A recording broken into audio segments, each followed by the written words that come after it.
Hello, I'm Jeff Nelson, and I'm going to teach you about the TLS-350 tank monitoring system. And this is a segment on how to load the receipt paper. The receipt paper, you lift the lever on the receipt paper.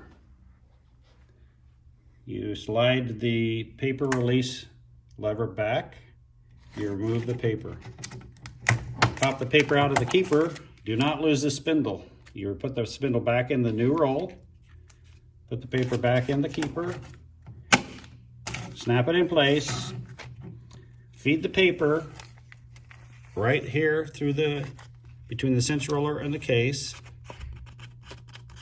and then put the paper release back and your paper is loaded. Then you just simply close the dust cover